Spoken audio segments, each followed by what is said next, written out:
Bismillahirrahmanirrahim. Assalamualaikum warahmatullahi wabarakatuh. Apa kabar anak ibu semuanya? Alhamdulillah, insya Allah kita semua senantiasa berada di dalam lindungan Allah Azza wa Jalla. Nah, alhamdulillah anak ibu, pada kesempatan kali ini kita masih diberikan waktu oleh Allah berupa kesehatan untuk dapat melanjutkan materi pembelajaran kita di Muatan Budaya Melayu Riau untuk bab 6-nya mengenai membaca pantun. Namun kali ini kita akan masuk ke bagaimana tata cara menulis dan membaca tulisan Arab Melayu. Nah anak ibu, seperti biasa kita awali segala kegiatan kita di pagi hari ini dengan berdoa kepada Allah untuk mengharapkan kemudahan, keberkahan, serta kelancaran untuk pembelajaran kita di pagi hari ini. Bismillahirrahmanirrahim. Rabbi zidni ilman warzuqni fahman. Lalu, apa yang menjadi tujuan pembelajaran kita kali ini? Nah, diharapkan setelah anak ibu menyimak materi yang ibu paparkan di video ini, anak ibu mampu menguasai bagaimana tata cara baca tulis Arab Melayu untuk bunyi awalan e mati dan bunyi awal i dan u mati. Nah, anak ibu, pada pembelajaran kita yang terdahulu, kita sudah belajar bagaimana bacaan-bacaan yang sebelumnya. Ibu berharap anak ibu mengulang-ulang kembali bagaimana membaca dan menulis tulisan Arab Melayunya agar lebih mahir. Karena mungkin beberapa di antara kita itu mudah dalam membaca tulisan Arab Melayu. Namun ketika kita disuruh menuliskan itu yang lebih susah. Jadi anak ibu berharap anak ibu memfokuskan pembelajarannya kali ini untuk dapat menyimak apa yang ibu jelaskan agar anak ibu tidak kesulitan dalam memahami pembelajaran kita kali ini. Nah langsung saja untuk kata yang pertama kita akan belajar bagaimana menulis kata yang diawali dengan bunyi e mati. Nah, anak ibu silakan anak ibu membuka buku cetaknya untuk muatan BMR di halaman 91. Di situ ada bagaimana untuk menuliskan bunyi awal dengan suku e mati. Nah, ini ibu kasih topi ya. E mati itu ada topinya ya. Begitu, e mati. Itu bacanya e ya nak ya. Kalau ada topinya, kalau tidak ada topinya itu bacanya e. Nah, jadi ini kita baca e. Jadi gimana Bu kalau bunyi katanya e mati? Nah, semua kata yang diawali dengan bunyi e mati, maka anak ibu untuk kata pertama anak ibu tidak perlu tambahkan illah. Oh gitu ya Bu? Iya. Jadi hanya kata kedua aja yang ditambahkan illah Bu? Iya betul sekali. Kata pertama tidak perlu ditambahkan illah, namun kata kedua diberikan illah sesuai dengan bunyi yang terdengar. Kalau bunyinya A, ya bunyi ilahnya kasih tambahan alif. Kalau bunyinya I, kata keduanya, maka berikan tambahan ilah ya. Kalau misalnya bunyi terakhirnya U, maka berikan ilahnya wawu ya. Seperti yang anak ibu sudah ketahui bahwa ilah yang kita pelajari itu ada 3, alif, waw, ya. Di mana alif itu merupakan ilah yang diberikan untuk bunyi A, sementara ya itu merupakan ilah yang diberikan untuk bunyi akhiran I. Kalau wawu adalah ilah yang diberikan untuk bunyi akhiran U. Masih ingat ya anak ibu ya? Nah itu gimana Bu contohnya? Nah ingat ya, untuk suku kata pertama kalau bunyinya tidak perlu diberi illah. Jadi langsung aja masuk ke kata yang berikutnya.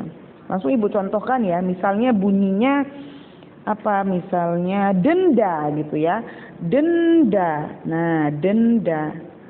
Denda ini kan artinya ada 2 suku kata nak ya, den dan da ya kan. Nah, karena de ini dibacanya lemah, lemah gitu bacanya lemah, den, maka setelah huruf D itu ilah ini nggak usah dikasih, e-nya ini nggak perlu dikasih. Jadi langsung aja den. Nah kan gini, dal dan nun. Karena D ini adalah dal, nun, N ini adalah nun. Jadi e-nya tidak perlu dikasih. Kemudian kalau untuk suku kata yang kedua bagaimana Bu? Nah, ingat, suku kata kedua harus diberi ilah tambahan. Ilahnya apa Bu? Tergantung bunyinya. Nah, pada contoh Ibu, da. Berarti bunyi akhirnya alif. Karena a, ya kan? Berarti kasih tambah dal dan alif. Jadi Bu, kalau nyatuinnya gimana tulisannya Bu? Nah, gampang aja. Dal, nun, dan dal dan nun tidak bisa disambung. Berarti gini, denda. Itu ya nak ya. Jelas ya tulisannya. Denda gitu ya nak. Oh, lagi Bu, lagi. Oke, misalnya Ibu punya contoh lagi ya. Misalnya bunyinya benci, nah gitu ya, benci.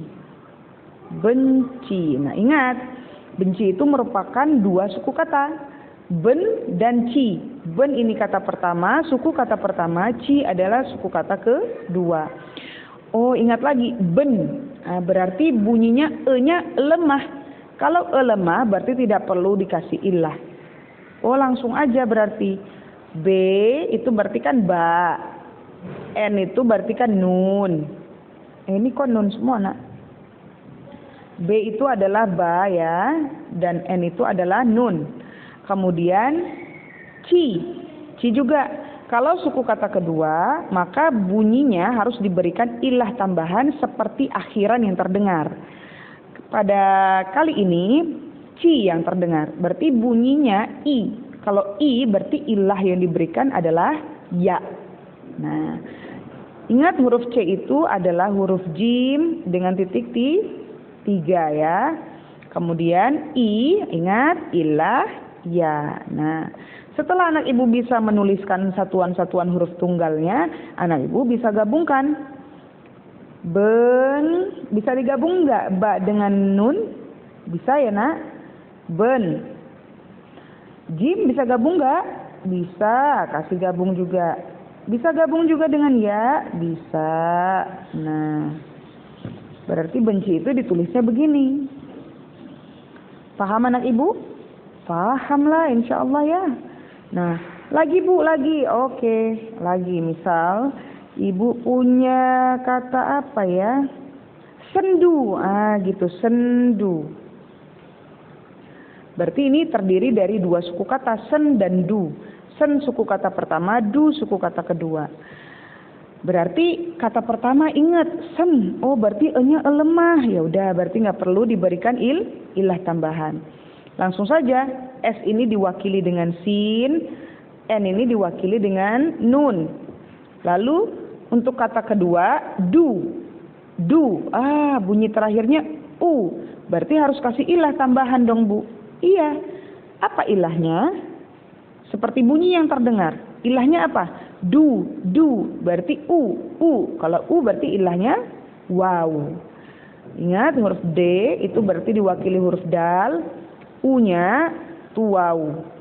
Berarti nulisnya gimana Bu kalau disambung? Sin bisa gabung dengan nun? Bisa, gabungkan ya. Dengan nun. Kemudian bisa gabung dengan dal? Bisa. Sen, du ya. Sendu ya, ini tulisannya. Sendu. Sendu ya. Nah, ini nggak gabung ya. Dal dengan waw nggak bisa gabung. Sendu ya. Paham anak ibu? Mudah kan ya? Mudah insya Allah. Caranya gimana Bu? Ulang-ulang terus apa yang dipelajari supaya makin pintar. Orang yang pintar itu nggak bisa langsung pintar. Dia harus ulang-ulang belajarnya. Kalau dia bisa langsung pintar, belum tentu kita. Kita harus berulang-ulang belajarnya ya nak ya. Supaya pembelajarannya makin ingat, makin lengket, makin mahir.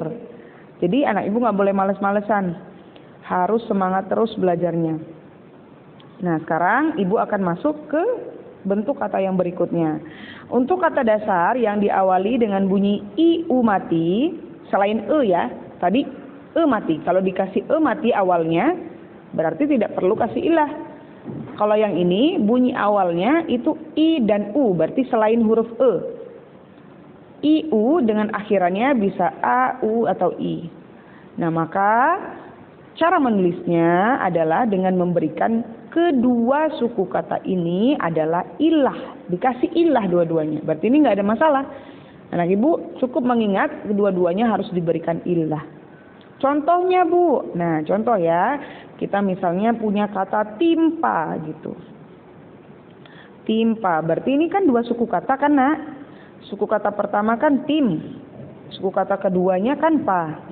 Berarti timpa.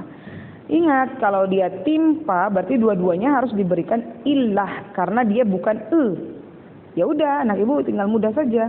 T ini kan ta. I ini berarti ilah yang diberikan apa? Ya, pintar. Kemudian M itu adalah huruf mim. Lalu suku kata kedua P. P dan A alif. Maka anak ibu tinggal sambung saja. Timpa. Nah, kalau kedua-duanya bisa disambung, ya disambungkan ya nak ya. Timpa. Lalu, lagi bu contoh berikutnya. Boleh, misalnya kata apa? Putri lah, putri ya. Putri. Putri ini kan dua suku kata ya nak. Put dan tri.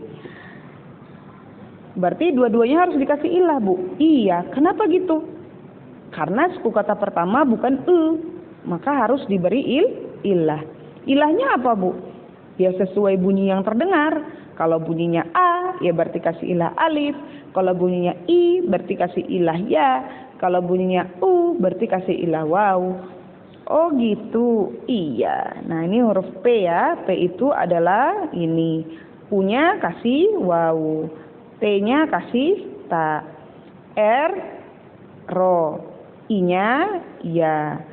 Bisa digabung tuh bu. Nah, coba kita gabung. Putri. Putri. Nah gitu. Mudah ya nak ya? Mudah insya Allah. Nah, lagi. Terakhir, contoh terakhir. Misalnya ibu punya bumbu. Nah, berarti ini dua suku kata ya. Suku kata pertama, suku kata kedua. Dua-duanya kasih ilah bu. Iyalah, kan dikasih ilah. Kenapa dikasih ilah? Karena bukan diawali dengan Nah, itu yang harus diingat ya. Berarti kasih ilah sesuai bunyi yang terdengar ya. Iya. Bumbu berarti ba, wau. Bisa gabung ya. Sama M bisa gabung nggak? Nggak bisa. Bu, begitu nulisnya. Mudah bukan anak ibu? Mudah sekali insya Allah. Bagi anak ibu yang masih mengalami kendala, masih mengalami kesulitan dalam memahami apa yang ibu jelaskan, ibu berdoa semoga Allah mudahkan segalanya ya nak ya. Kalau ada yang masih susah, masih ingin ditanyakan, anak ibu boleh telepon ibu, boleh tanyakan langsung kepada ibu ya. Nah anak ibu, apa kesimpulan dari pembelajaran kita kali ini? Nah yang pertama, semua kata yang berawalan mati tidak perlu ditambahkan ilah. Sedangkan kata keduanya diberikan ilah seperti bunyi yang terdengar. Lalu untuk yang kedua, semua kata yang diawali i dan u, baik kata pertama dan kedua, semuanya diberikan ilah seperti bunyi yang terdengar. Alhamdulillahirabbil alamin. Anak ibu, pembelajaran kita kali ini ibu cukupkan sampai di sini. Jazakumullahu khairan, barakallahu fikunna. Assalamualaikum warahmatullahi wabarakatuh.